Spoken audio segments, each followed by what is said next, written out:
Olá, tá começando o 58º episódio do A Fonte da Gigahertz, patrocinado nessa semana pela ExpressVPN. Quem tá falando aqui é o Marcos Mendes, e assim como toda semana, o Felipe Espósito também tá por aqui, beleza? Tudo certo, Marcos. E aí, como é que vai? Tudo bem, mas eu tô um pouco decepcionado. Vou te falar que eu esperava que você fosse entrar aqui agora na nossa gravação e eu fosse ver na sua cabeça os Beats Studio Pro. Mas não, você tá com um fone de ouvido super ultrapassado, super velho, nem USB-C tem, não tem lossless. E aí? Pois é, continuo gravando com os meus AirPods Max, mas eu recebi da Apple na semana passada os novos Beats Studio Pro. Eles nem foram lançados no Brasil ainda, não tem previsão de chegar aqui, mas a Apple já mandou para eu testar. E eu tô usando eles já aí, vai fazer quase uma semana. E tenho minhas primeiras impressões sobre esses novos fones que muitos sites gringos chamaram de AirPods Max Killer e coisas assim, porque justamente ele tem vários recursos interessantes que os AirPods Max não têm. Um exemplo que você deu é o conector que os novos Beats usam USB-C ao invés de Lightning, o que já é uma grande vantagem comparado aos AirPods. E eles suportam lossless por conta do conector USB-C, você consegue plugar em um device para ouvir lossless. Tem também vários recursos que existem nos AirPods Max, como o áudio espacial, aquele escaneamento de orelha para personalizar o áudio espacial, cancelamento de ruído. Então, em especificações, realmente ele parece ser igual ou até melhor que os AirPods Max. E a gente até bateu um papo rapidinho semana passada com o Adorno aqui, abraço Adorno. Abraço Adorno! Que a gente comentou sobre a questão dos Beats antigos terem aquela fama de ter o som embolado, que era aquele som com graves super exagerados. Eu tava com muita curiosidade para saber se a Beats tinha resolvido isso. E eu vou te dizer que resolveu. O som dele está bem diferente de outros Beats. Eu tenho o estúdio antigo aqui, eu usei para comparar. Isso que eu ia perguntar. E o som tá bem mais neutro. Só que o engraçado é, antes tendo um outro Beats, eu pensava, putz, que som, aquele grave artificial exagerado. E agora eu penso, putz, acho que faltou um pouquinho de grave aqui. Porque eu acho que o som ficou tão neutro que é estranho pra mim. Eu sinto falta de graves. E tanto que eu fui lá nos ajustes, lá no equalizador do Apple Music, mudei a configuração pra colocar um pouquinho mais de graves, porque eu achei o som neutro demais. Eu acho que pode ser uma boa para algumas situações, alguns estilos de música. Mas, em geral, é um som bem mais limpo do que o que tinha em outros fones da Beats. E aí agora fica aquela questão. E como é que é o comparativo com os AirPods Max? E eu continuo achando o som dos AirPods melhores. Primeiro que eu acho que os AirPods Max, eles têm mais grave, têm um som mais encorpado. Que isso foi uma coisa que eu senti usando os Beats, tanto que eu tive que ir lá nos ajustes, colocar um pouquinho mais de grave, mudar a configuração lá do equalizador, porque realmente eu acho que eles neutralizaram até demais o som. E nos AirPods Max a configuração padrão dele já me satisfaz, eu acho super equilibrado, não tem grave exagerado, mas ainda é um som encorpado, e nesse novo Beats não. Mas é bem melhor do que os Beats anteriores, sim. Então, para quem hoje tem talvez um headphone mais simples ou tá vindo de um Beats mais antigo, vai notar a diferença no som. O som é bem mais neutro. Eu testei o lossless e a primeira coisa irônica é que, como você precisa estar conectado no cabo USB-C para usar o lossless, não tem lossless no iPhone. Então, é verdade. Você pode usar lossless no Mac, você pode usar lossless no iPad, você pode usar lossless num telefone Android, mas não no iPhone. Então, fica aí para o iPhone 15. Mas eu, particularmente, não consigo distinguir a diferença de uma música normal para lossless. Então, não fez muita diferença. Porém, tem uma coisa bem interessante nesses Beats, é que eles já vêm com três perfis de equalização pré-definidos que também só funcionam através do USB-C por algum motivo. Então, quando você está com eles plugados em qualquer device USB-C, Você aperta 2 vezes no botão que tem nele, e aí ele alterna de modos. Ele tem um modo padrão, aí ele tem um modo que, se eu não me engano, é modo cinema, que é um modo que aumenta um pouco os graves, e quando eu tô usando no cabo, eu gostei desse modo, porque justamente eu senti essa falta dos graves por padrão, mas tem esse modo para dar um boost. E ele tem um terceiro modo, que é um modo voz, que é um modo para você ouvir podcast, usar ligação, que ele deixa as vozes bem mais claras do que a música ou qualquer outra coisa que tenha no fundo. Então, achei bem interessante ter esse tipo de personalização já embutido, porque os AirPods mesmo não tem nenhum ajuste, o máximo que tem é você ir lá no equalizador do Apple Music, que só funciona no Apple Music, e esses modos não, eles se aplicam a qualquer coisa que você estiver ouvindo.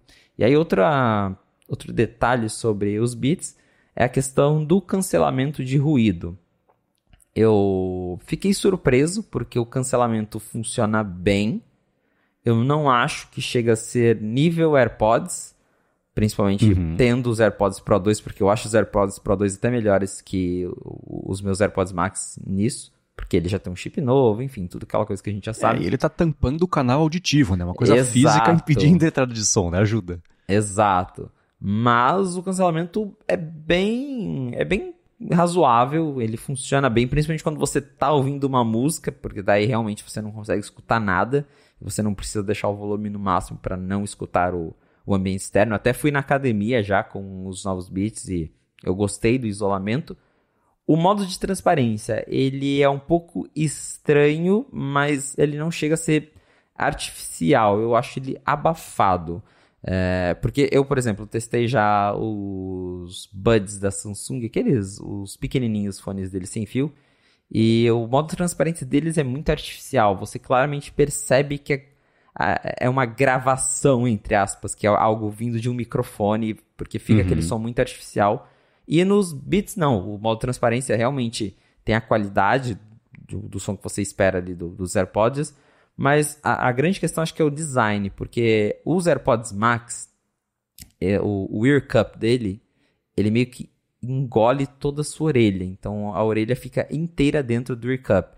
E o Beats, ele tem um ear cup muito pequenininho, então o ear cup a espuma fica em cima da sua orelha. Ela não chega a cobrir toda a orelha.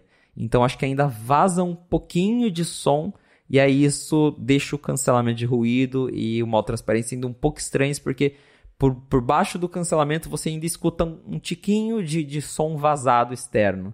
Não é muita coisa, mas você escuta e isso dá uma certa estranheza para quem já usou os AirPods. Mas funciona bem, consegui usar bem. E acho que um outro ponto para falar é o design.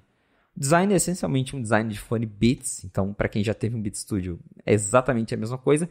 Tem ali a questão de cores diferentes, eu peguei aquela Sandstone, que é um bege basicamente, e eu achei muito bonito, mas a construção claramente não é a construção de um AirPods Max, que é feito de metal, e isso tem pontos positivos e pontos negativos. Acho que o ponto positivo é que ele é um fone bem mais leve que os AirPods Max. Os AirPods Max são pesados, se eu não me engano, eles pesam acho que quase meio quilo, é um fone bem pesado, e os Beats são bem mais levinhos, então se você vai usar ele, por exemplo, numa viagem de 9 horas, como já foi o meu caso, que eu já viajei 9 horas usando os AirPods Max, chega uma hora que eles começam a cansar na sua cabeça, e os Beats, eles provavelmente demoram mais tempo para te cansar. Ou quando você simplesmente quer deixar eles no pescoço também, os AirPods Max fazem um peso maior e os Beats não. Em contrapartida, claro, o material do Beats é plástico, então ele não parece ser tão premium assim. A Apple diz que agora o material eles usam materiais que são 100% recicláveis, que tem toda essa questão, né, de usar materiais que não degradam tanto o meio ambiente. Eles dizem que a espuminha ela até tem uma textura um pouco diferente da textura antiga, porque a textura da espuma antiga, ela até... Eu não sei se você já teve Beats, mas eu já tive alguns e chegava... Não. Depois, que bom, porque depois de uns anos a espuminha esfarelava, assim, sabe? Ela era tipo um couro sintético que ia se desmanchando com o tempo. E agora ainda é um couro sintético, mas parece que tem uma textura diferente. Então, eu acho que eles tentaram melhorar ali na medida do possível, mas em geral, o design é essencialmente um design de Beats. Na academia, uma coisa que eu senti falta dos AirPods Max é que como a parte de cima dos fones, que encosta ali na sua cabeça, ela é emborrachada, quando eu tirava os fones para colocar no meu pescoço, me incomodava porque o pescoço fica suado, né? Academia e aquela borracha, aquele silicone passando, que é o motivo, por exemplo, que eu não gosto de usar as pulseiras de silicone do Apple Watch, que eu acho que com suor fica uma coisa horrível. Eu uso as de nylon para treinar. E os AirPods Max tem aquela redinha, né? Um tecido em cima. Então, quando você coloca no pescoço, não fica grudento. Então, tem esses aspectos de design e aí vai da preferência de cada um, né? Quer um fone mais leve, quer um fone que talvez é melhor de usar em certas ocasiões, um fone que se parece mais premium, mas acho que o final da conclusão é essa. Eles são melhores que os AirPods Max em alguns aspectos, mas os AirPods Max continuam sendo fones que têm um som melhor, e aí vai de cada um decidir né, qual que é o melhor para você. Boa. Bom, eu tenho tantas perguntas aqui que esse episódio pode acabar ficando inteiro só a respeito disso. Então eu vou tentar resumir um pouquinho. Claro. A gente tem um monte de coisa também pra falar. Você comentou lá no começo sobre a equalização, que você mexeu e etc. Ele faz tanto o reconhecimento ali do formato da orelha para fazer os ecos e a projeção do som acontecer do jeito certo, quanto a equalização também que você fez. Isso é por device? Digo, você mexeu na equalização no Apple Music e coisa assim, a hora que você for colocar os seus AirPods, é outra coisa? Ou ele mantém a equalização? A do Apple Music, se eu não me engano, é por device. Então, legal. Se você mexeu, fica salvo para qualquer fone que você conectar no seu iPhone. Agora, a equalização dele, que eu falei que só funciona quando o cabo tá ligado, aí é uma coisa do Beats, aí não afeta o seu device.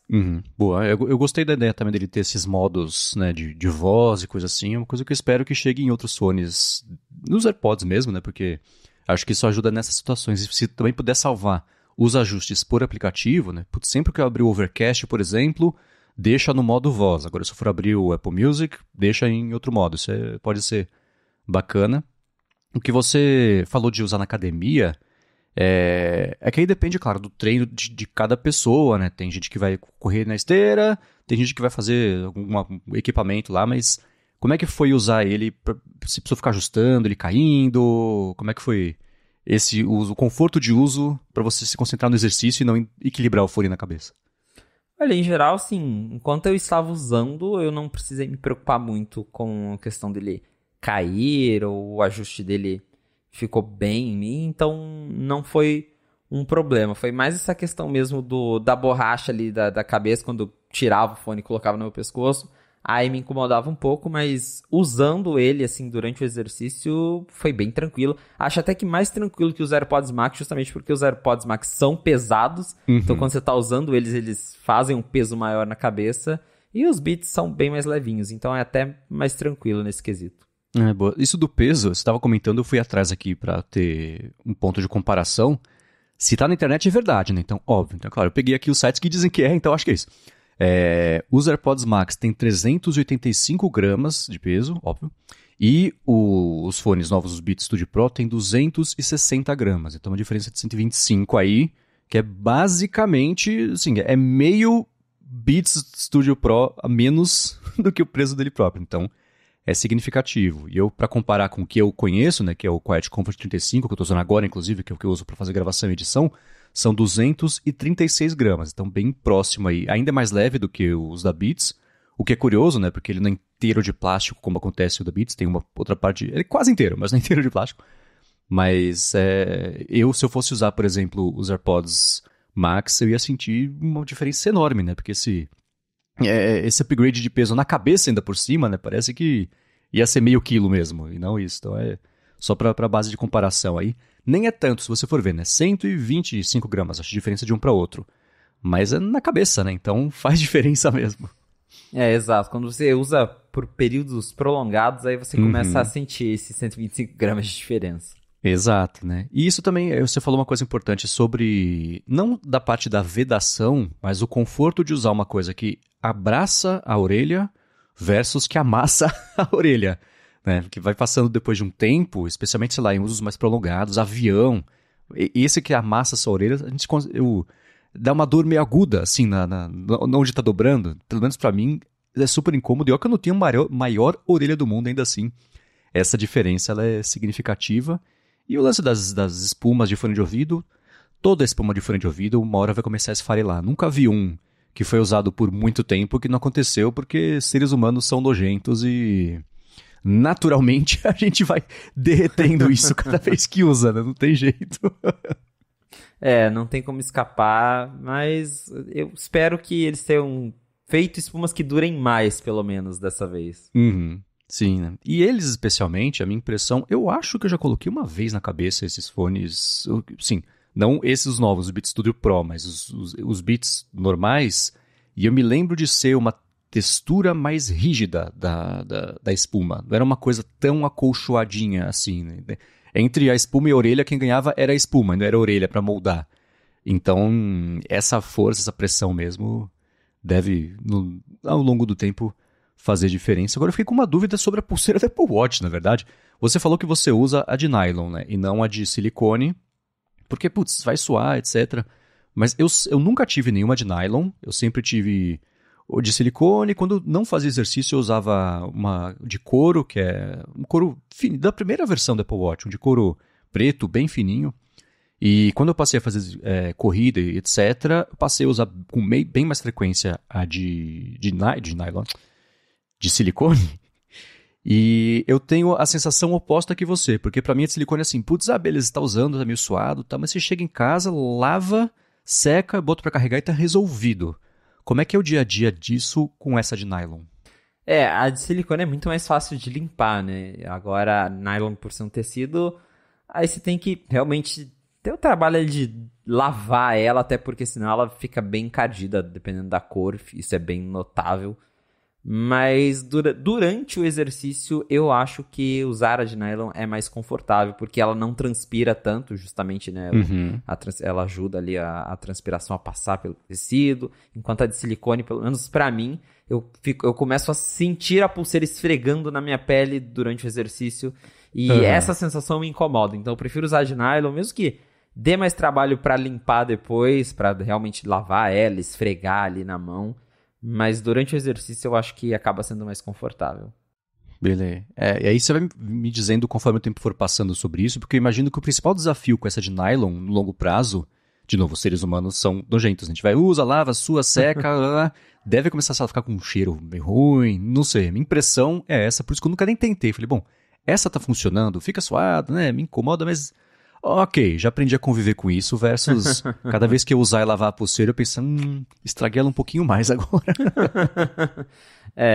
E agora uma outra curiosidade sobre os Beats, é que como foi a Apple que me mandou, eu pude conversar com eles sobre os fones, e aí ficou aquela pergunta, né, pra quem são os Beats Studio Pro? Porque a gente volta no começo dessa conversa, alguns sites dizem que são AirPods Max Killer, e só que ao mesmo tempo eu testando os dois, eu vejo que os AirPods Max ele ainda tem um som mais encorpado, então eu ainda vejo motivos para as pessoas quererem o fone da Apple ao invés do fone da Beats. Claro, ainda tem alguns detalhezinhos que eu não comentei, como por exemplo o Auto Switch, que é os AirPods quando você recebe uma ligação no Mac, está usando o iPhone, ele troca sozinho, isso o Beats não faz. Ele tem o aparelhamento rápido, que você liga ele, o iPhone já reconhece, já começa a tocar sem você ter que ir lá no Bluetooth. Mas para trocar de device, aí você tem que ir lá na lista do Bluetooth e mudar, porque ele não troca sozinho. Então, os AirPods têm algumas conveniências, mas mesmo em som, os AirPods Max ainda ganham. E aí eu perguntei, né, para quem que é o Beats Studio Pro?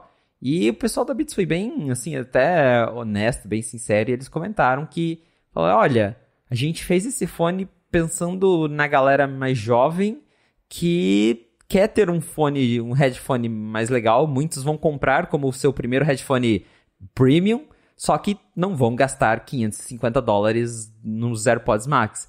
Então, lá nos Estados Unidos, os Beats Studio Pro chegam por $349, então são $200 a menos que os AirPods Max. Ainda é um preço alto, só que já abraça muito mais gente só por ser $200 mais barato. Então, A ideia da Apple é justamente essa, é alcançar um público que está procurando um headphone legal, mas que ainda não chegou no ponto de gastar dinheiro nos AirPods Max. E até por isso que a Beats destaca muito o suporte ao Android, por exemplo, que também eu testei e funciona muito bem com o Android, que é algo que os AirPods já não funcionam tanto assim. É para abraçar essa galera que está procurando um fone legal, uma galera que quer um som mais encorpado, que quer recursos como áudio espacial, cancelamento de ruído, só que justamente que ainda não chegou no patamar de gastar $550 num fone de ouvido. E mesmo aqui isso se traduz, né? Claro que aqui isso tudo é sempre caro, etc, etc, etc. Mas os AirPods Max custam R$6.600, os Beats vão custar R$3.000. Ainda é caro? Mas é meio caro. Exatamente. É metade do preço, né? Então isso faz mesmo diferença. Eu acharia que eles iam querer fazer que nem o efeito Apple Watch Ultra, que vende para escaladores de montanha no gelo, mas quem vai comprar o pessoal da Faria Lima com aquela roupa que parece um saco de lixo enrolado. Então que o Beats ia ser meio parecido, né? É para vender para os, sei lá, os ultra DJs de alto desempenho, pro Tiesto tocar em Ushuaia lá em Ibiza, sei lá. Mas não, pra galera poder comprar, porque esse é o que ele compraria e usaria. Então acho que ia ser meio parecido esse efeito, mas faz total sentido isso de, putz, ele é o caro pra quem não tá ainda num estágio da vida de pagar muito caro, que é a posição da Beats no mercado é fones para jovens, né? Mais do que os outros fones de ouvido. Então é uma estratégia que me parece fazer bastante sentido. Vamos ver quando eles finalmente vão sair aqui no Brasil, né? Que a gente tem preço até agora, mas por enquanto é isso, né? Ainda não tem previsão de lançamento, mas acho que chega aí já no próximo mês, provavelmente. Boa, legal. E é arenito a cor que o nome da cor aqui. Caramba! Em português vai se chamar arenito. Curioso, as cores são arenito, azul marinho, marrom intenso e preto. É, isso aí. Mas, em geral, depois, mais pra frente, eu devo publicar um review mais detalhado. Mas, considerando a faixa de preço, né, porque tem esse gap de $200 entre os AirPods Max e os fones da Beats, eu gostei deles. Estão aprovados. Uhum. Boa. E uma pergunta técnica, na verdade, sobre lossless. Usando os adaptadores de USB-C para Lightning, dá para manter o lossless ou nessa conversão, adaptação, fica só loss? Ou fica só less, não sei. Se usar adaptador, daí rola uma perda. A Apple diz que para funcionar mesmo o lossless ali sem perdas, tem que ser no cabo USB-C. Tá, bom, então quem sabe a partir do iPhone 15 você consiga tirar o máximo proveito dele do máximo do iPhone que der pra comprar. Pois é, vamos ter que esperar até o iPhone 15. Muito bem, mas bacana, obrigado por ter tirado esse tempo, né, pra testar e trazer essas impressões aqui. E claro, né, quando você publicar o seu inevitável vídeo a respeito disso, a gente repercute o vídeo e volta a falar sobre isso, mesmo porque você vai ter usado por mais tempo. Acho que vai dar pra trazer impressões talvez diferentes ou mais completas, né? Aí vai dar tempo de usar melhor, mas por enquanto tô gostando. Boa. E também de fone de ouvido, você mandou pra mim uma coisa curiosa nessa semana. Foi no fim de semana que você mandou, né? Que a Apple te mandou uma pesquisa sobre uma função beta que você desligou. Pois é, e foi muito interessante porque eu recebi esse alerta no próprio iOS. E eu tava lá usando o meu iPhone e eu instalei, a gente já comentou sobre isso aqui numa fonte, eu instalei o Firmware Beta dos AirPods Pro 2 e eles têm aquele recurso chamado Conversation Awareness, que ele detecta quando você está falando com outra pessoa para automaticamente diminuir o volume da música ou diminuir o cancelamento de ruído que está ativo. Ele meio que alterna para o modo transparência instantaneamente quando você começa a conversar. E eu tenho gostado mais desse modo, ele tem conquistado mais meu coraçãozinho nas últimas semanas usando ele, mas ainda tem alguns momentos em que eu desligo, por exemplo, como eu já comentei, eu tô aqui em casa, eu tô ouvindo música sozinho, aí eu começo a cantar e ele para a música, eu falo, pô, não, eu tô cantando, não tô conversando com ninguém. Só que, claro, é complicado pro algoritmo entender isso. Eu até acho que nos últimos betas ele tem entendido um pouquinho melhor, mas continua parando a música. E aí eu recentemente fui ouvir uma música, dei o play, aí eu fui lá na central de controle, desligar Conversation Awareness. A hora que eu fiz isso, chegou uma notificação da Apple lá. queremos o seu feedback sobre os AirPods Pro. Ué, então tá, né? Cliquei pra ver, ele abriu uma janela baseada lá no Feedback Assistant, que é aquele aplicativo que tem nos betas para você mandar feedback para a Apple. E eles queriam feedback justamente sobre o Conversation Awareness. E aí tinha lá várias perguntas, né? O que você acha do recurso? E aí você podia selecionar entre algumas opções pré-definidas. Então ele pedia lá, qual foi sua experiência geral usando o Conversation Awareness? Aí eles perguntavam qual que foi sua experiência esperando o Conversation Awareness entrar em ação? Qual foi sua experiência esperando o Conversation Awareness voltar, né, ser desativado após você conversar? E aí eu achei uma coisa interessante que daí eles perguntavam qual foi o motivo para você desligar o Conversation Awareness? E as opções eram nenhum, desliguei porque eu quis. E a segunda opção era o Conversation Awareness não ativou quando eu fui conversar com alguém. E aí tinha uma terceira opção que era o Conversation Awareness ativa quando eu estou cantando ou falando comigo mesmo. E aí eu achei bem interessante a Apple reconhecer isso, que tem mais pessoas que provavelmente estão querendo cantar e aí ficam frustradas que a música para e aí a pessoa vai lá e desativa o recurso. Então é bem interessante ver que a Apple está buscando feedbacks para um recurso que ainda está em beta, ou seja, eles estão querendo melhorar o recurso. E isso me dá esperanças de que talvez algum dia eles tenham um algoritmo bom o suficiente para saber diferenciar se você está cantando, talvez pela entonação da sua voz, ou até por detectar se você está falando com outra pessoa, se tem mais de uma voz ali no ambiente, não sei, mas dá pra ver que alguém ali dentro da Apple sabe, tem noção de que isso pode ser um empecilho para as pessoas usarem o recurso e que eles querem que um dia ele saiba diferenciar você cantando de você conversando para evitar que a sua música pare e você não tem que ficar indo lá e desligando e ligando o recurso manualmente toda hora. Então, achei bem curioso isso de receber. Acho que foi a primeira vez que eu recebi um formulário de feedback assim, de um recurso do iOS e achei bem legal. Aí eu preenchi, claro, e mandei para a Apple lá minhas opiniões.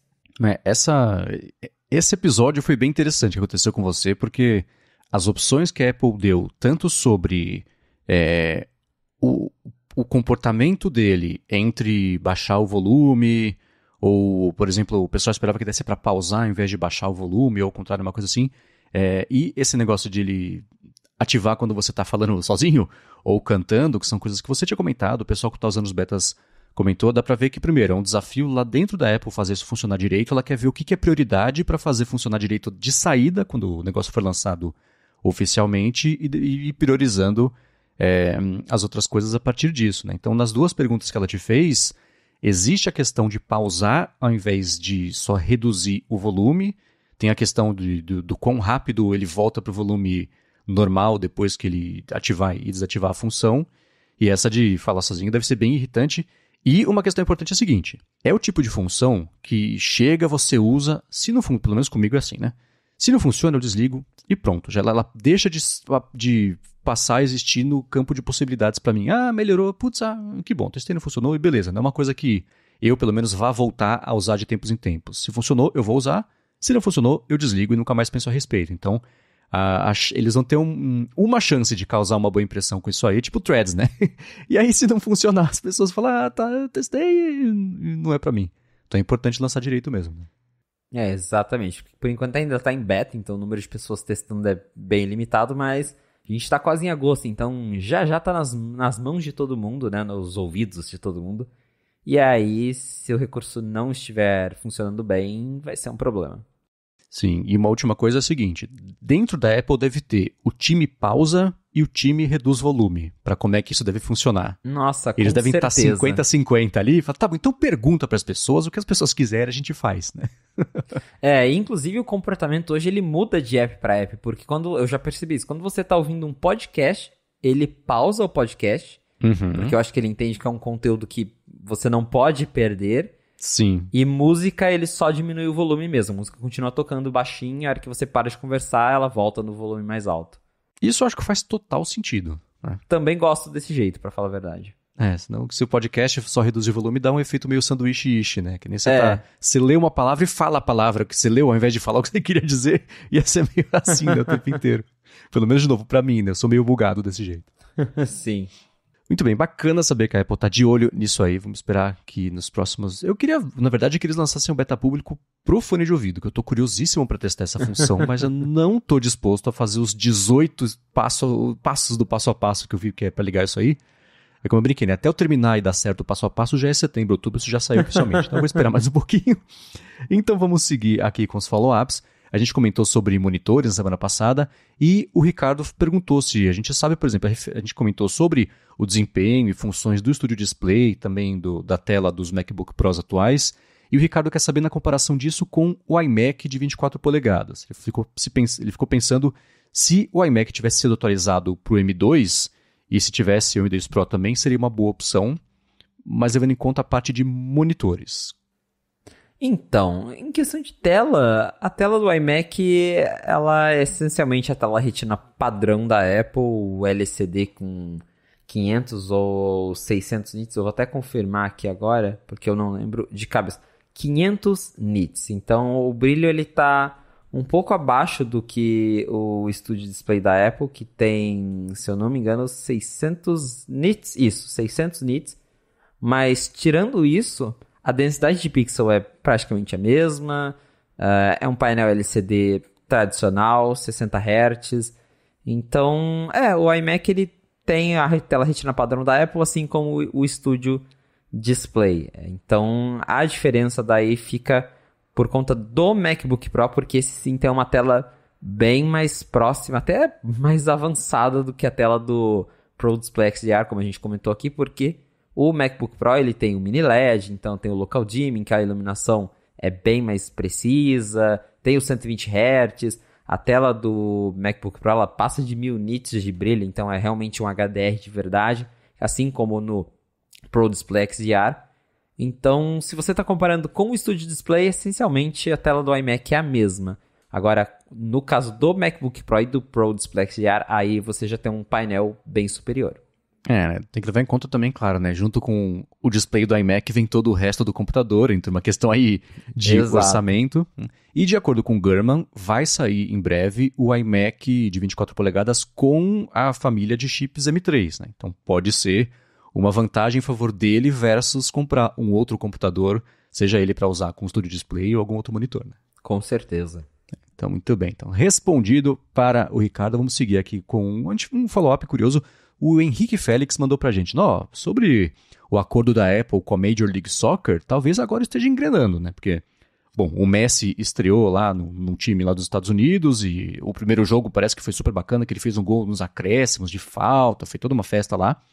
E essa estratégia da Apple de ajudar o Messi a ter ido pra lá parece que deu certo, porque ninguém tem números oficiais. A Apple, claro, vai guardar isso bem debaixo do braço o tempo que ela puder, mas as fontes do mercado, TV não sabe ficar quieta. Então, as fontes do mercado disseram aí que, por exemplo, lá para junho, a base de assinantes do Season Pass da MLS era de 700 mil pessoas e agora já está chegando perto de 1 milhão de pessoas. Esse crescimento, eu não vou falar quase dobrou, não é isso, mas ainda assim bem expressivo em um mês, tudo por causa do cara, etc., faz sentido. E também, uma outra coisa que acabou vazando aí para a imprensa foi de uma reunião do EdQ com o pessoal dos times americanos, que eles falaram assim, como é que a gente faz para aumentar, enfim, a audiência, como ganhar mais dinheiro? O EdQ falou, contrata gente de destaque, contrata gente boa que as pessoas vão querer ver, né?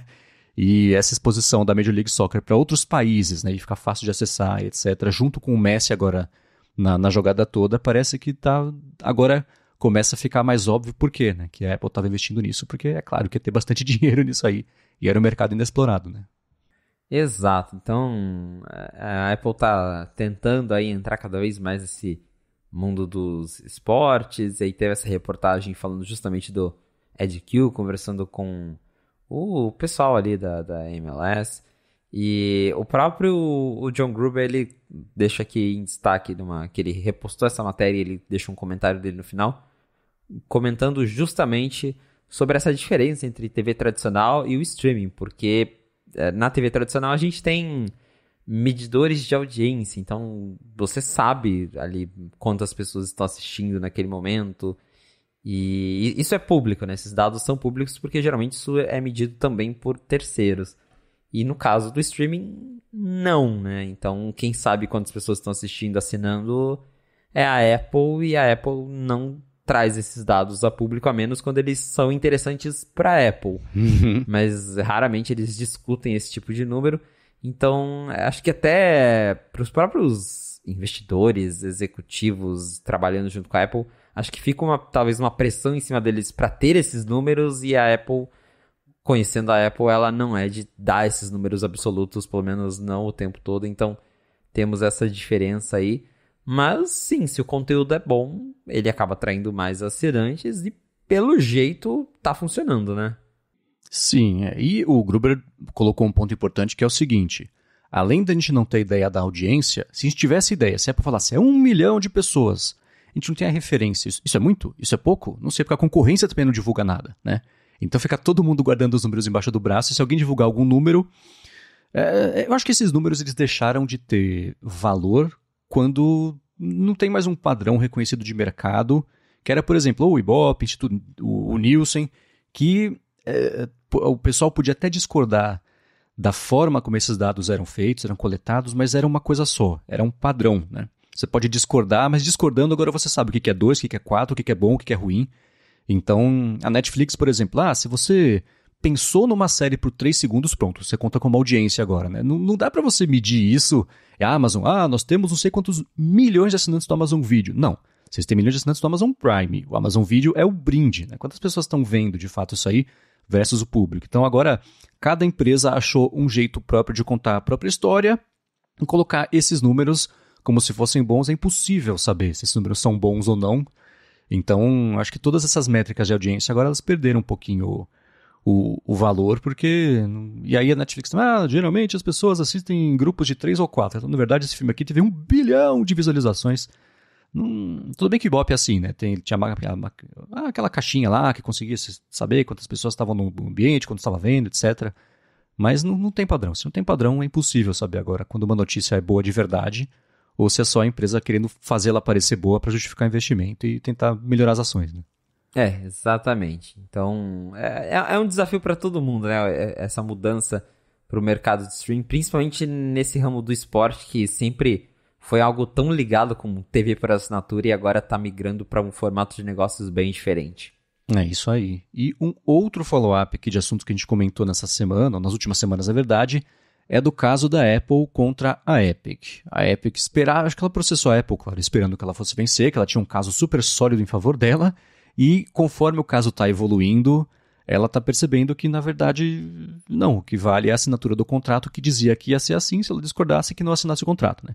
Então, a briga lá da Apple contra a Epic foi parar lá no 9º circuito lá da justiça, etc. A justiça decidiu basicamente em favor da Apple e a Epic falou, não, essa justiça aí tá muito tendenciosa. É que nem o pessoal falando assim, liberdade de expressão, mas se for só sobre o que eu penso e o que eu acho. Se for contra isso, não, né? Essa pessoa não pode mais escrever. Então a Epic esperava uma coisa, mas acabou com torta na cara e tá vendo que nem a justiça, o que ela achava que era justiça, corresponde à realidade, né? Exato, e como também já comentei aqui no Fonte, é um caso interessante porque ele, de certa forma, não está sendo favorável nem para a Apple e nem para a Epic. Então, é aquele meme da Dilma, né? Nem quem ganhar ou perder, vai ganhar ou perder. Vai todo mundo perder.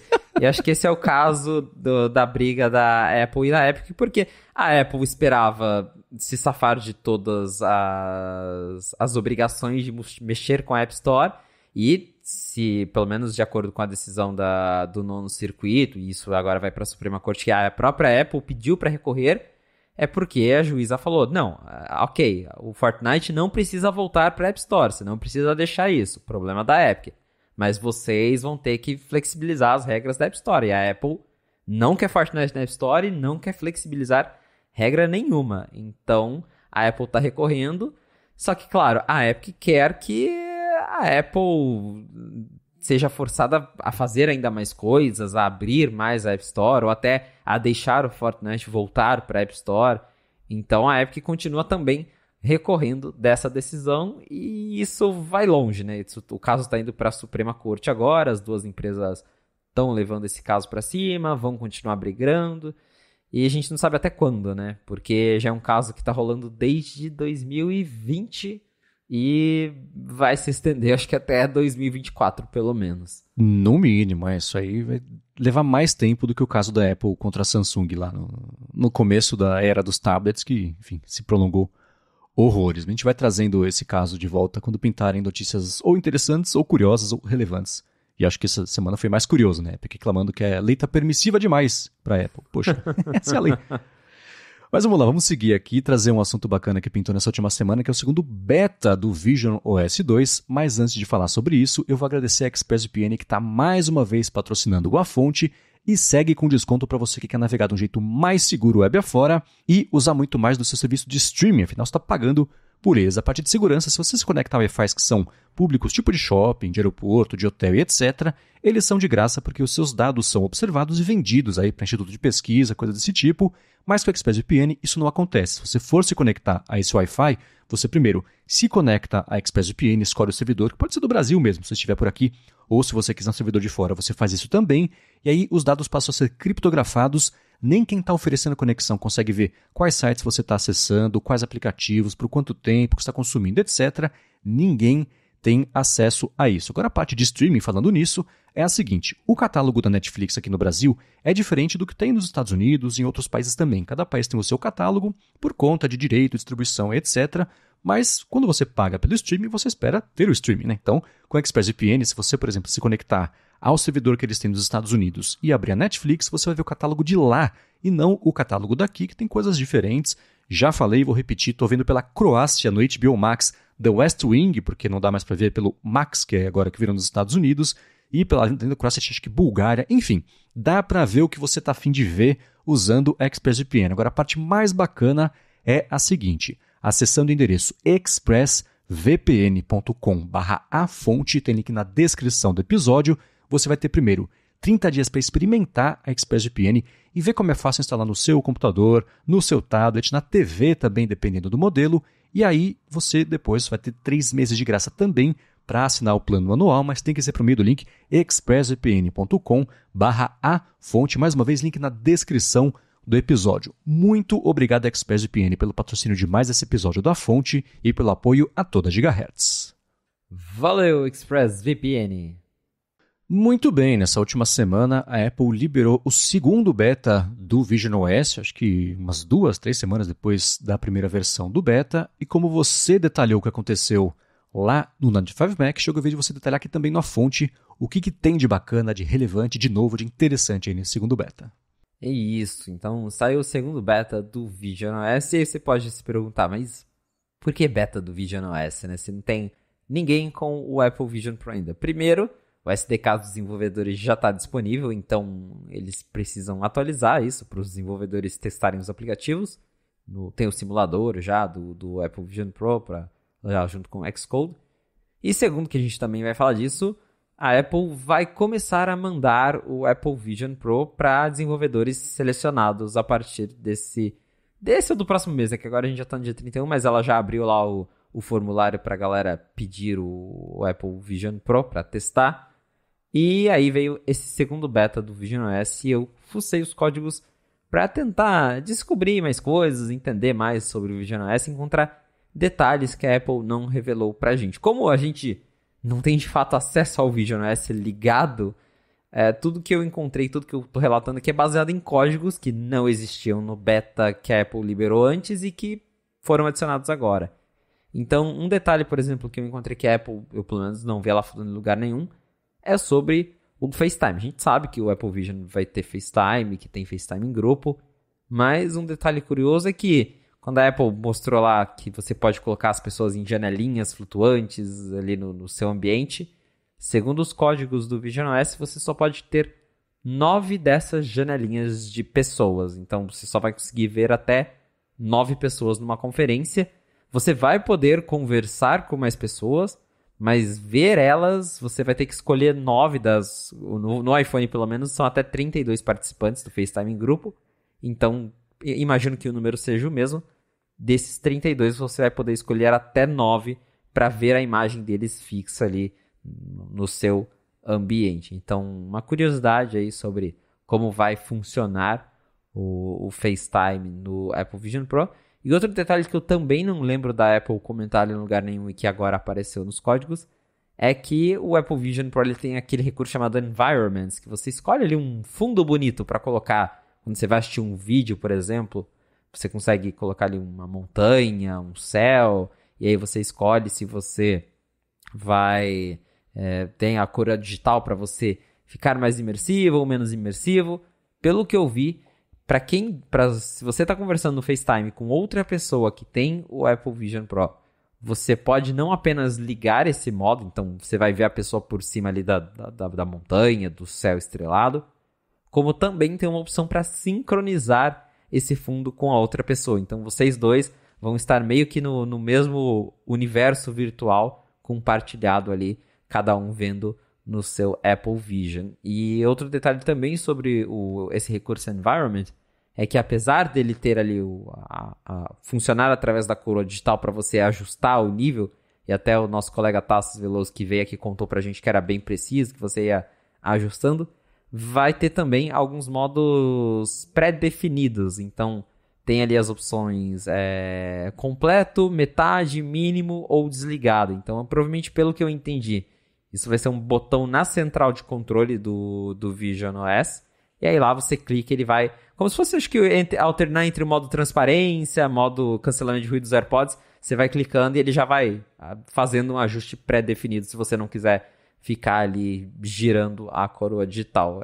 São detalhezinhos mínimos, mas que a Apple pelo menos não falou. E agora a gente sabe que vai ter através dos códigos. E aí outra coisa que isso a gente já sabia, mas que se confirma com os códigos, é a questão de câmera, porque a Apple já tinha falado que apps de terceiros não vão ter acesso à câmera do Apple Vision, então não tem como usar ele assim.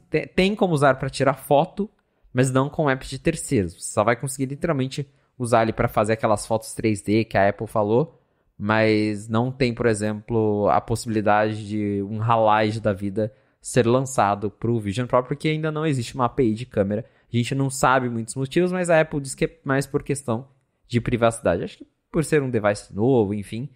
E aí, como é que vai funcionar a questão de câmera? Se você tem um aplicativo que você quer postar uma selfie no Instagram pelo seu Apple Vision Pro.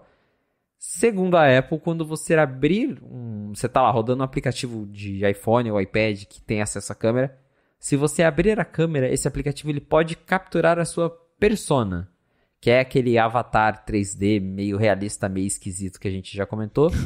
E pelo código ali do Vision OS Beta 2, dá até para ver que, de fato, essa questão essa limitação de uso da câmera vem para ficar, porque a Apple renomeou lá nos ajustes, que a gente tem ajuste de câmera, o ajuste do App Camera virou ajuste de Persona Virtual Camera, né? O câmera virtual da persona, ou seja, já dá para ver que acho que não é uma restrição tão temporária assim, que a Apple vai seguir por um bom tempo, forçando aí, impedindo, na verdade, o uso, o acesso da câmera, e que a câmera é, na verdade, a captura da persona. Então, fiquei pensando aqui, né? Imagina você abrir seu Instagram e ver uma selfie de persona, que coisa mais estranha, né? Mas Black assim Mirror, dá pra falar. Exato, que coisa... Isso é muito Black Mirror, mas é assim que vai funcionar no Apple Vision Pro, inicialmente, pelo menos.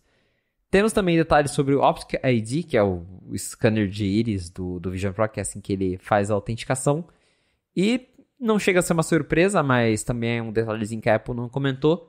Para você confirmar algumas coisas, como por exemplo, vai comprar algo com o Apple Pay, você vai ter que apertar 2 vezes o botão superior do Apple Vision, assim como você aperta o botão lateral do iPhone 2 vezes para confirmar o Face ID, porque é literalmente um scanner que está no teu olho, né? Imagina, você clicou em comprar, comprou, né? Ia dar muito problema, então, para você confirmar. O próprio Face ID também era isso, Exato. né? Exato. Clique em comprar, você tá olhando pro telefone, pronto, comprou. Fala, eu preciso de alguma coisa. Poxa, comprei um monitor de 50 mil, olhei para ele. Não dá, né? Então, eles colocaram aí também o botão, o clique duplo no botão superior do Apple Vision para você confirmar algumas coisas. E outro detalhe sobre o Optic ID é que você precisa confirmar com o Optic ID para acessar o monitor do seu Mac, porque o Apple Vision funciona como um monitor externo do Mac. E aí lá na demo da Apple era só você olhar para o monitor e ele já aparecia ali, né? Na tela, ele tinha um vídeo lá que a pessoa olhava para o MacBook, aí a tela do MacBook já se expandia no Apple Vision.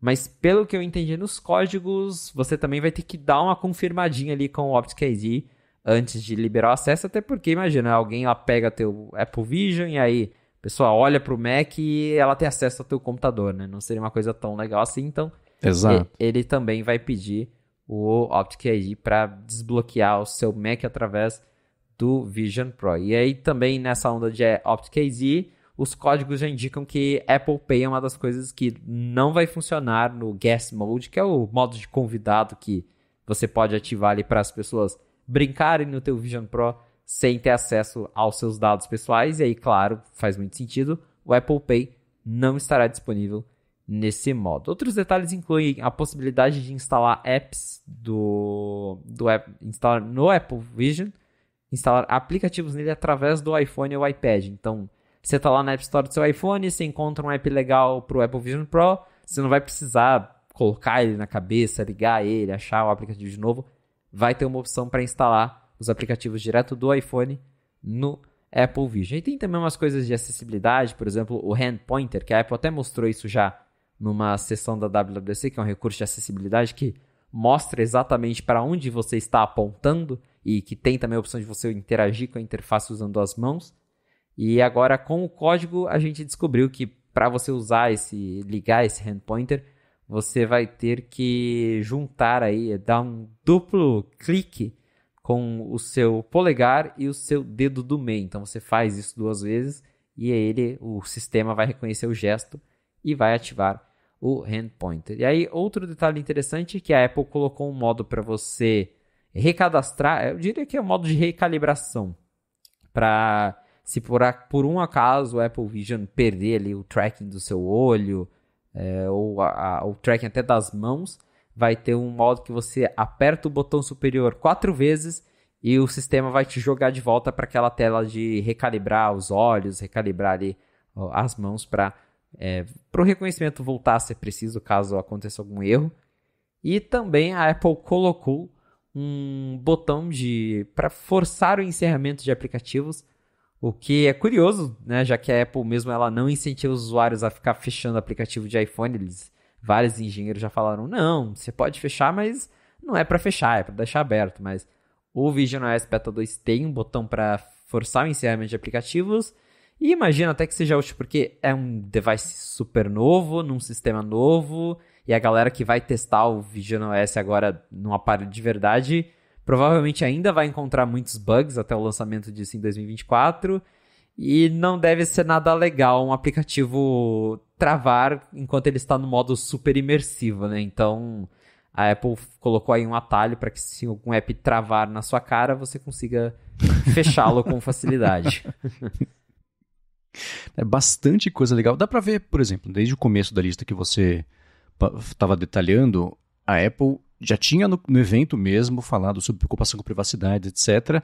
Tem coisas novas que aumentam a privacidade, como, por exemplo, o lance de você ter que validar com os seus olhos, riscando os olhos, para poder acessar o monitor externo do Mac, para garantir que é você mesmo que tem direito sobre acessar aquele conteúdo. O lance das câmeras, do jeito que é hoje, não tenho a menor esperança dos aplicativos acessarem a câmera, porque as pessoas, imagino, vão usar 99% do tempo. Isso aí em casa, vai ser escritório também, ok. Mas, então, entre escritório e casa, 99%. Casa vai ser muito frequente, até com home office, etc. E você ter um aplicativo com o direito de acessar, você só usa o dispositivo por meio das câmeras. É ao contrário do iPhone, por exemplo, que você usa os aplicativos na tela, se você quiser, você acessa a câmera, certo?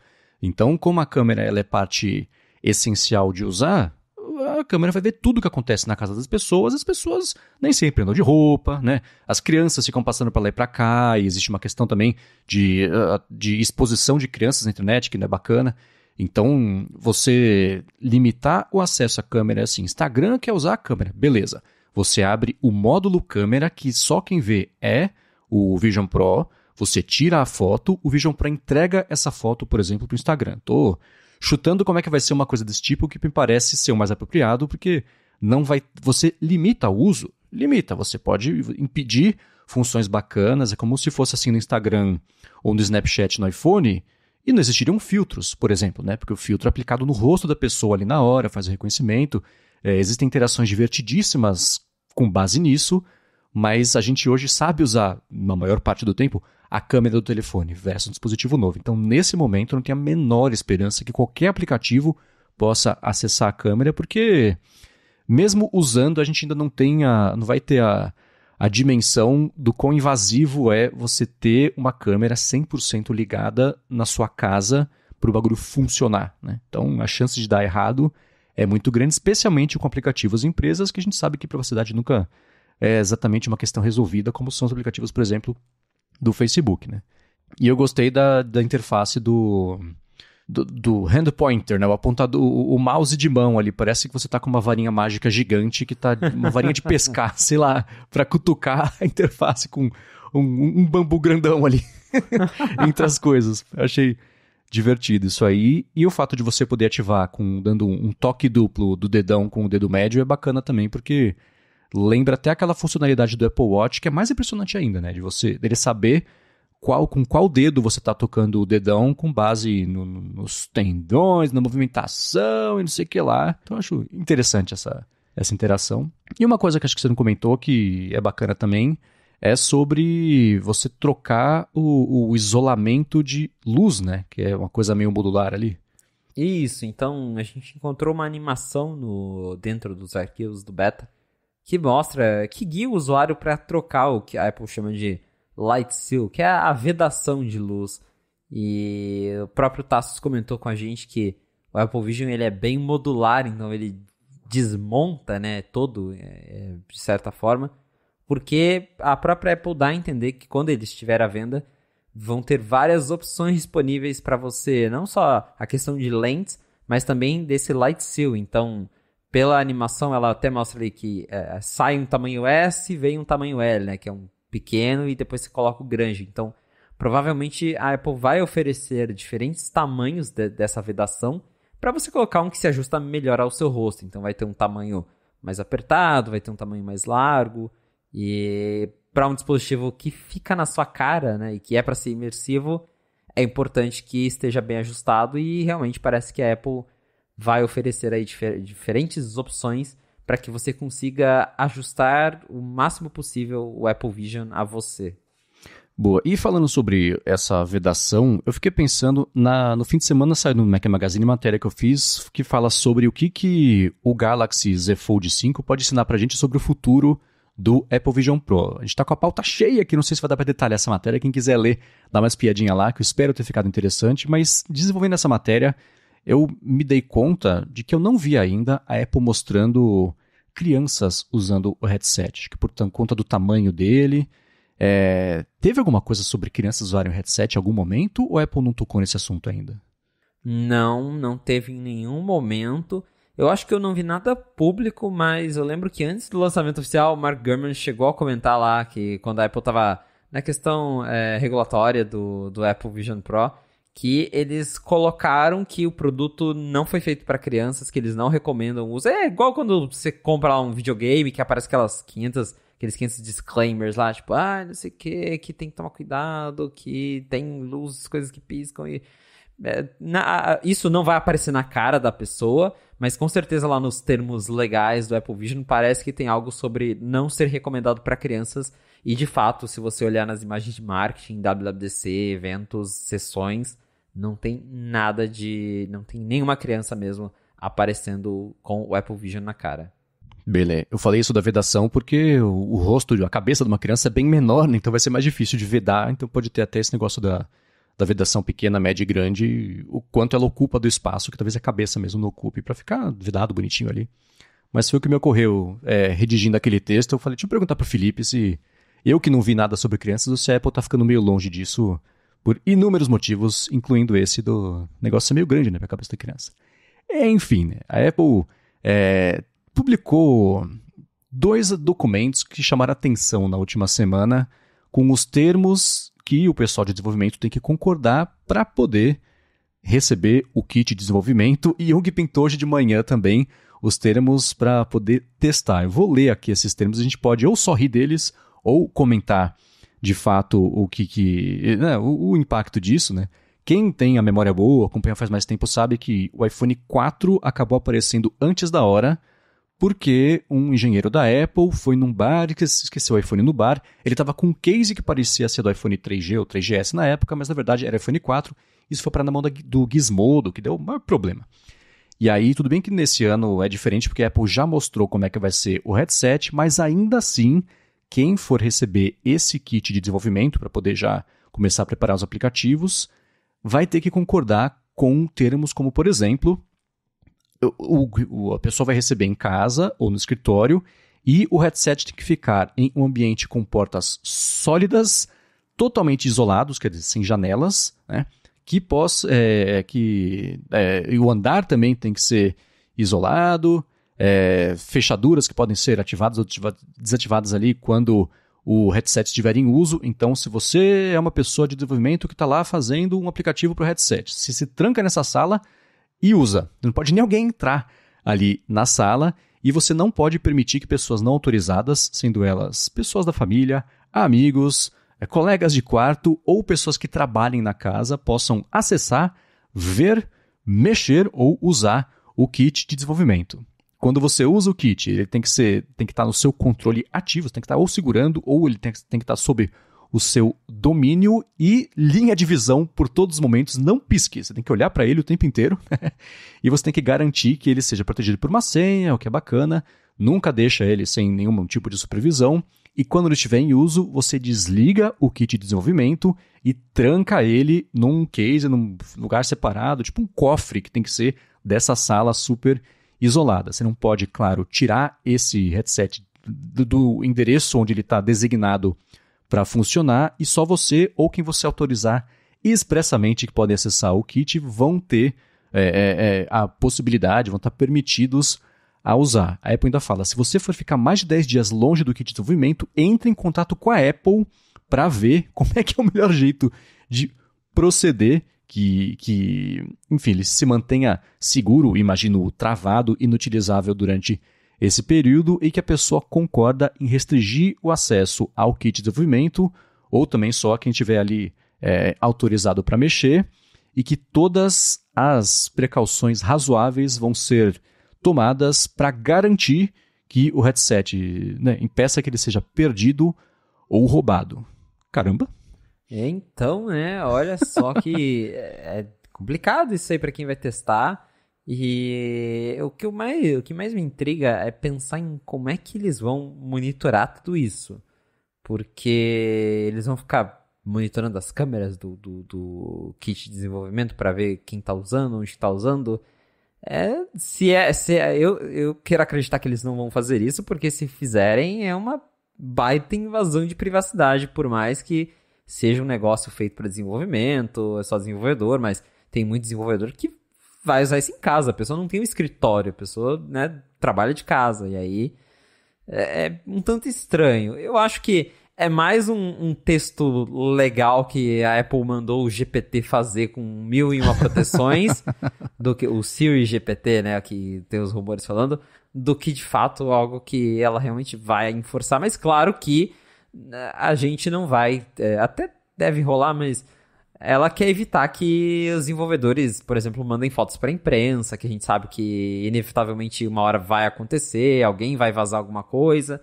E ela quer tentar evitar o máximo possível que alguns detalhes adicionais do Vision Pro vazem antes do lançamento. Até, inclusive, parece que a Apple vai mandar um AirTag na caixa do Vision Pro, que vai estar, claro, ligado à conta da Apple para ela ver a localização, né, desde da entrega até possivelmente para saber se o teu Vision Pro tá, porque ela manda você colocar ele de volta dentro do case especial em que ele vem. E esse case tem um AirTag, então o AirTag é até um jeito dela saber aonde está o Vision Pro, se ele está na sua casa, se você levou ele para algum lugar, porque a ideia é você não tirar ele da sua casa. Então, bem, para quem vai testar isso vai ser bem restritivo. Nos outros anos, a Apple também fez termos bem rígidos para outros kits de desenvolvimento. A gente teve o da Apple TV com App Store em 2015 e teve também o do Mac com Apple Silicon, que foi aquele Mac Mini especial. E na época também tinha uns termos super exagerados, que não podia compartilhar, que não podia isso, aquilo. Mas, se eu não me engano, na época o que mais deu problema foi quando, eu acho que foi com a Apple TV, que a iFixit desmontou a Apple TV de desenvolvimento e postou isso, e a Apple baniu a conta de desenvolvimento da iFixit, porque eles estavam literalmente postando, né, as entranhas lá do aparelho. Então acho que na prática ela vai mais punir quem aparecer postando vídeo de um Vision Pro, por exemplo, mas inevitavelmente a gente vai acabar ouvindo mais sobre esse aparelho, e acho que é um jeito da Apple continuar controlando a narrativa até o lançamento oficial, porque a gente sabe muito bem, como lá no evento de anúncio que os jornalistas puderam testar, foi tudo super controlado, porque, claro, é um sistema que está em desenvolvimento, tem coisas que ainda não estão prontas, e a Apple deu um roteiro para os jornalistas testarem apenas o que estava pronto, e de um mês para cá ela pode ter concluído mais coisas, mas imagino que ainda tenham muitos recursos que não estão funcionando bem, e a Apple não quer saindo na mídia, tipo, testei o Apple Vision Pro e aí, sei lá, o espelhamento de tela do Mac não funciona como prometido, vai ser um fracasso. Então, acho que ela quer mais evitar esse tipo de coisa, então ela coloca esse medo para os desenvolvedores, né, que é quem vai receber isso, não saírem compartilhando esse tipo de informação com a imprensa para não virar uma matéria falando que recurso tal não está funcionando, porque, claro, ainda é um beta, né? Então ela vai tentar controlar essa narrativa até o lançamento em 2024. Mas que os termos são rígidos, eles assustam, né? Sim, o que faz completo... É certeza que, mesmo com esses termos, em algum lugar vai ter alguém que vai cobrar para deixar você usar por 15 minutos. É esse tipo de coisa que ela quer impedir que aconteça, né? Que você pegue o seu headset, vá numa pracinha ali na esquina e bote lá uma fila de gente para usar e testar. Então, essas coisas. E tem toda a questão de que ela, mesmo quem testou, teve uma experiência super controlada. Não é só controlar a narrativa, mas controlar a experiência mesmo, né? A galera que testou, o Tarsus, por exemplo, ele comentou e os jornalistas de fora tiveram uma experiência super parecida, super restrita, né? Não podia acessar um monte de coisa, mesmo quando tentava sair ali do script, o Tarsus comentou, né? A pessoa ficava voltando, a pessoa ali, né? Sugerindo que ela voltasse ali para... Não, levanta, vai lá, vai até a frente, né? Guiando a pessoa como é que ela usaria.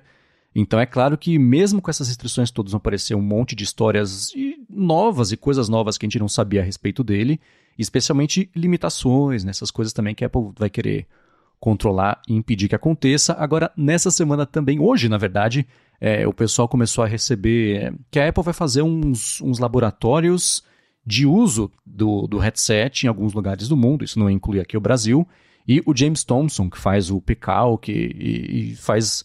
É um aplicativo de calculadora que virou meme quase, porque ele lançou para tudo quanto foi dispositivo da Apple, e aí na prato de ajustes tinha um joguinho com carro, e tem um negócio de dados também para RPG, e enfim, ele, claro, pediu acesso ao kit de desenvolvimento e poder testar no laboratório, e ganhou, e recebeu o contrato disso. No contrato diz, você voluntariamente assume todo o risco e perigo incidental para ir até o evento, seja isso antes, durante ou depois do evento, e a Apple não será responsabilizada por qualquer resultado ruim, incluindo morte, machucado ou perda, dano ou qualquer outro tipo de intercorrência da parte, sei lá, ruim. E ao ir ao evento, você dá consentimento para receber qualquer tipo de atendimento médico necessário, caso você se machuque ou fique se sentindo mal ali durante o evento, o que dá para imaginar, claro, né? Assim, se a pessoa está indo lá para o evento, é atropelada, ela pode processar a Apple, porque por causa da Apple que ela foi atropelada. Então ela deixa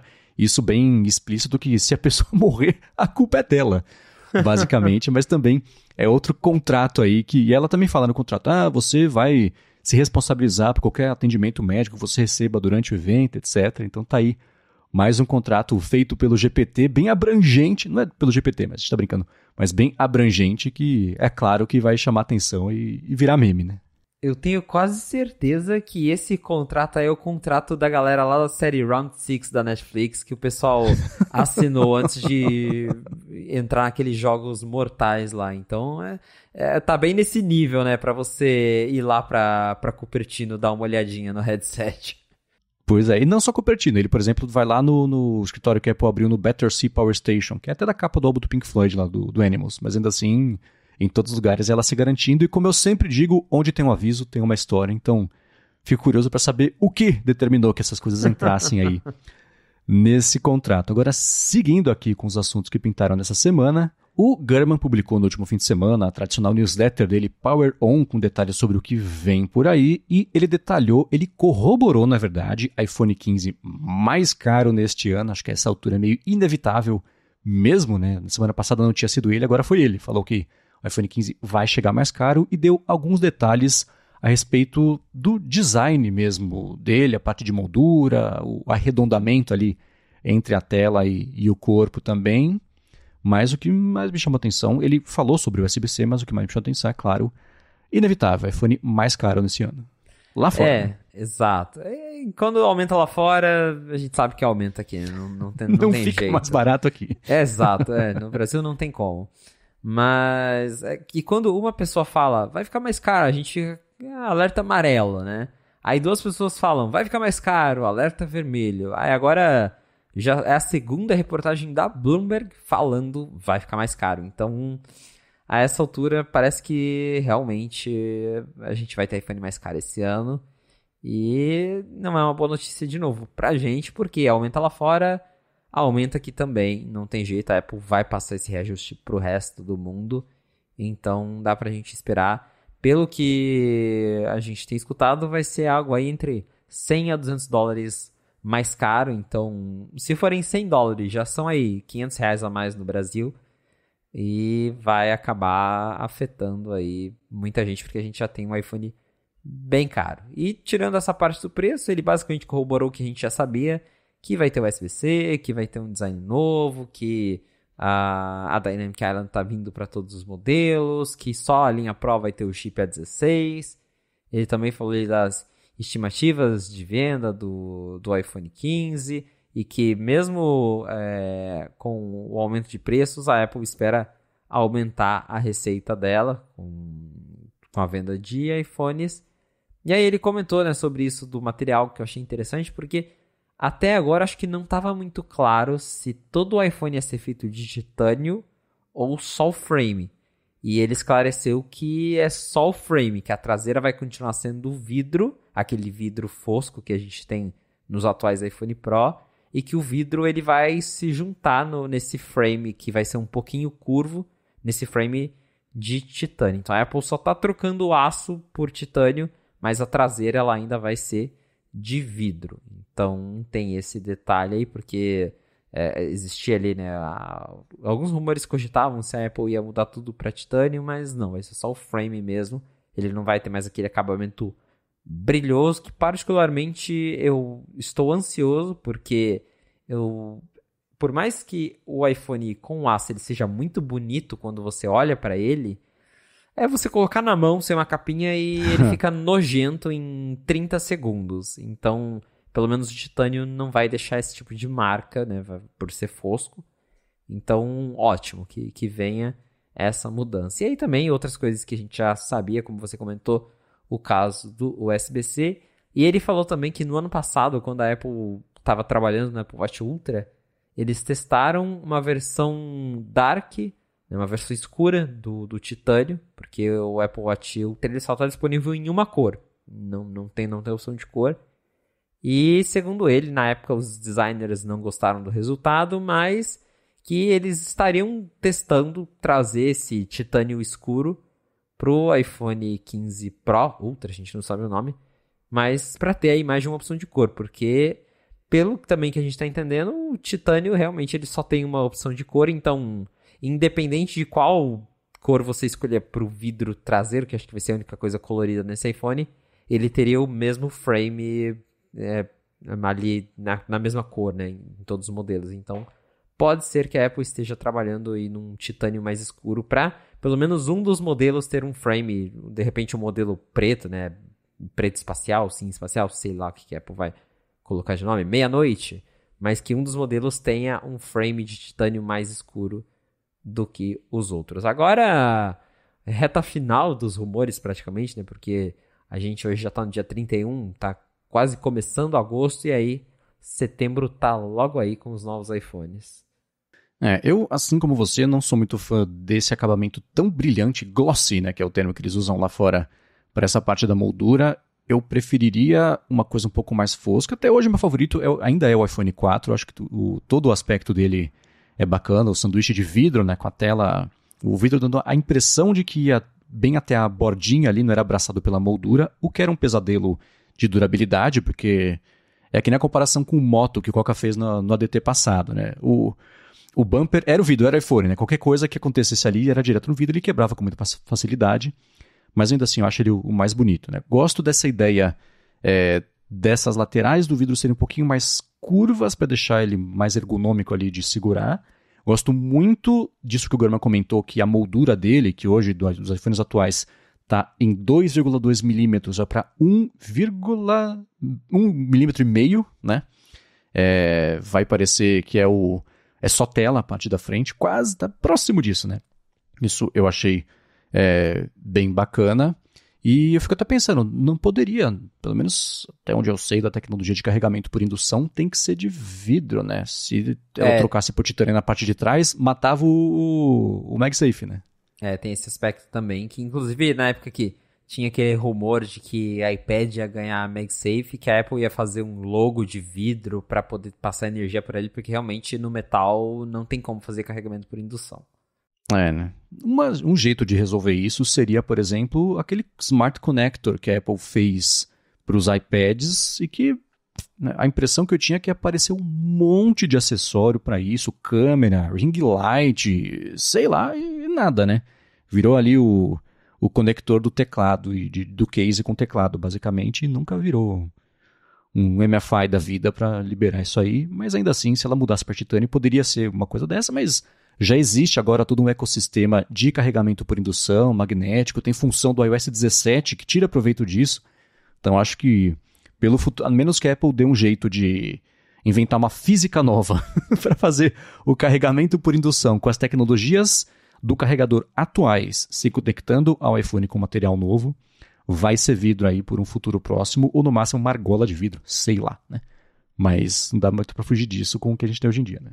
Acho muito difícil eles mudarem esse padrão, até porque virou um padrão da indústria, né? Se a gente voltar aí algum tempo atrás, a Apple licenciou o MagSafe para o padrão T, então o T2 é baseado no MagSafe da Apple, então não faz sentido eles mudarem mesmo e deve continuar do jeito que está com o vidro atrás. E agora uma outra notícia que a gente também teve sobre o iPhone 15 é que parece que pela primeira vez os modelos não Pro vão ganhar uma lente de 48 megapixels, porque hoje só o iPhone 14 Pro tem uma. Mas o Mintico e também acho que o Jeff Poole, que também falou disso, os dois analistas comentaram que apesar do iPhone 15 ganhar uma lente de 48 megapixels em todos os modelos, a lente dos modelos mais tradicionais, os modelos normais ali, o 15, 15 Plus, vamos dizer assim, ela não vai ter a mesma qualidade da câmera do Pro. Então vai ter a mesma resolução, mas parece que o sensor em geral ainda será mais avançado nos modelos Pro do que nos modelos normais, o que é um pouco intrigante, mas segue a linha de raciocínio da Apple nos últimos anos, que é diferenciar cada vez mais esses modelos dos modelos normais. Porque eu lembro que até há alguns anos, quando a Apple começou a fazer mais de um iPhone, que a gente tinha, por exemplo, o iPhone XR e o XS. A câmera 1 dele, né, a câmera principal, era a mesma entre os dois. iPhone 11 e 11 Pro. A câmera principal era a mesma, mudava que o Pro tinha mais lentes. Mas ultimamente isso tem mudado e todas as câmeras têm sido diferentes. Hoje só o 14 Pro tem lente 48 megapixels, só os modelos Pro tem a ultrawide com macro. E parece que mesmo agora que o 15 baratinho vai ganhar os 48 megapixels, não vai ter a mesma qualidade que os modelos Pro, que é uma estratégia não só para forçar a galera a comprar o mais caro, mas para cortar custos, né? Então ela coloca uma lente mais barata, salva alguns centavos, que multiplicado por milhões de unidades é mais dinheiro para a Apple, né? Então a gente sabe como é que essa coisa funciona. Bom, agora para finalizar, até voltando aqui para esse assunto do preço, você publicou no Note5 Mac uma enquete querendo saber da galera, né? Se quem pagaria a mais para comprar o iPhone 15 Pro. Existe a questão de que a maior parte do público do Note5 Mac me parece ser americana. Isso eu estou tirando de conclusão por conta de uma enquete do Apple Card, que nem deu tempo de falar, que a gente pode falar no próximo episódio. Mas você publicou quem aí está disposto ou disposta a pagar mais pelo iPhone 15 Pro. Eu respondi aqui para ver os resultados da enquete, respondi honestamente e no fim das contas eu pareço estar na maioria. Quer detalhar os resultados? Pois é, justamente conhecendo o público do 95 Mac, eu achei que a resposta, a principal escolha seria uma alternativa e não. Porque eu fiz essa enquete lá perguntando, você estaria disposto a pagar mais pelo iPhone 15 Pro? E as opções eram sim, eu pagaria mais. A segunda opção era não, eu compraria o 15 normal. Ou não, eu não trocaria de iPhone. E 56% dos votos foram para a opção não, eu não trocaria de iPhone. Então, parece que muita gente concorda que está ficando cada vez mais caro e que justificar a troca com mais frequência está cada vez mais difícil, que não é nenhuma surpresa. A gente já vê que as pessoas estão trocando menos de telefone, não tem mais aquilo de troca ano a ano. E com o preço, com esses rumores do preço aumentando, não é tanta gente assim que está disposta a pagar por esse valor mais caro. Então, e é interessante que justamente as pessoas escolheram que elas pretendem ficar com o iPhone que elas têm hoje mesmo e que está tudo bem e que não tem nem a ideia de, por exemplo, comprar o 15 de entrada para falar que trocou. A galera vai simplesmente ficar com o que tem e é isso mesmo. Então, eu acho que eu tava pensando aqui já faz uns anos que os upgrades de iPhone, a gente já sabe que não é todo ano, já não é nem a cada 2 anos, especialmente no Brasil, por conta do preço, etc. Mas eu não consigo me lembrar da última vez que o upgrade de iPhone foi, entre aspas, necessário porque ele resolvia problemas da tecnologia que a versão passada não conseguia resolver. A gente tem as câmeras mais bacanas, asterisco, né, que a gente já comentou aqui sobre elas melhorando para pior. A gente tem a Dynamic Island, que é uma novidade técnica interessante, mas ainda assim não era uma necessidade exatamente, né? Então, se lá nos Estados Unidos, né, público americano, em que o iPhone, nossa, vai ficar mais caro, vai custar tipo R$1.000, né, $1.000 que a gente costuma brincar aqui, se ainda assim o pessoal não está se sentindo motivado a trocar, independente do aparelho, né, eu tenho certeza que nem todo mundo que respondeu essa enquete tem o iPhone 14, nem todo mundo deve ter o iPhone 13, mas ainda assim, só levando em conta o preço, sem saber as funções, mas a gente já sabe, o USB-C vai ser a grande novidade, né, desse iPhone, e o lance da tela que a gente comentou agora, mas se nem assim o pessoal se sente motivado a trocar, isso é um problema, né? O lance das câmeras, se esse iPhone resolvesse essa questão das câmeras estarem piores, eu consideraria comprar. E uma coisa que vem me irritando sobre, eu tenho o 13 até hoje, é que eu não consigo mais tirar as fotos que eu tirava com o meu telescópio, porque a sensibilidade da câmera está ajustada para outras funções que não são exatamente essa, né? Que só eu faço isso, então tudo bem. Mas antes, se eu alinhasse a lente do iPhone com a lente do telescópio, eu conseguia tirar fotos super bacanas da Lua, dos planetas, né? Hoje não dá, porque a hora que ele pega a iluminação certa, ele troca de câmera. Então eu tenho que primeiro travar a iluminação, o ajuste de foco e de exposição, para aí tirar uma foto da Lua, por exemplo. Só que isso eu estou travando fora do telescópio. A hora que eu boto na Lua, mudou completamente, especialmente a iluminação, um ponto só iluminado. E, enfim, né, quem me segue no Instagram viu que eu parei de tirar foto e postar disso, porque não dá mais. Na semana passada, nessa semana também, Vênus, para quem não sabe, tem fases igualzinho à Lua. Dependendo da época do ano, etc., fica minguante, fica crescente, fica só um filetinho. E a gente tá, por conta da rotação dos planetas todos, o mais próximo que a gente fica de Vênus, e ele está minguante. É tipo uma mini Lua. No telescópio tá lindo, que ele tá enorme, E tá bonito que isso aí. Eu tentei por mais de 1 hora tirar foto com o iPhone, é impossível. Ele não consegue focar, ele não consegue pegar. Então, se o iPhone, o próximo, me permitir tirar foto de Vênus, legal, é o tipo de melhoria que eu estaria disposto a trocar. Mas eu sei que eu não sou a maioria. Tudo isso pra reclamar da câmera. Mas ainda assim é um detalhe de por que pra mim, por exemplo, a câmera foi melhorando pra pior. De qualquer forma, eu, com o que a gente tem hoje de informações, estou com a maioria, não. Se pelo preço atual eu não comprei o 14, o 15 mais caro, definitivamente não está nos meus planos aí comprar, né? A gente só vai ter a resposta definitiva depois do lançamento, mas o que com os rumores de que vai ficar mais caro e que as novidades não serão tão significativas assim, a Apple vai ter um baita desafio pela frente em vender esses iPhones 15. Muito bem, se você quiser encontrar os links do que a gente comentou ao longo do episódio, vai em gigahertz.fm/afonte/58 ou dá mais piada nas notas do episódio. Muito obrigado ExpressVPN pelo patrocínio desse episódio de hoje, obrigado a vocês que fazem reviews, deixam avaliações, que recomendam também o A Fonte, e obrigado a você, Felipe, por nos ajudar a entender o que está acontecendo lá em Cupertino nessa semana. Valeu, Marcos, e obrigado, audiência, por ter ficado com a gente até o final de mais um episódio do A Fonte. Se você quiser me encontrar nas redes sociais pra gente bater um papo, é só me procurar no @felipe.exposito no Threads. E eu também estou no TikTok, no YouTube, no Reels, é só me procurar por aí.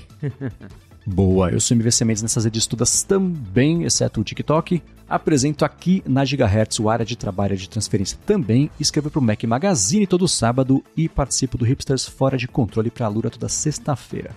Muito obrigado mais uma vez pela audiência de vocês, a gente volta na semana que vem. Um abraço e até a próxima.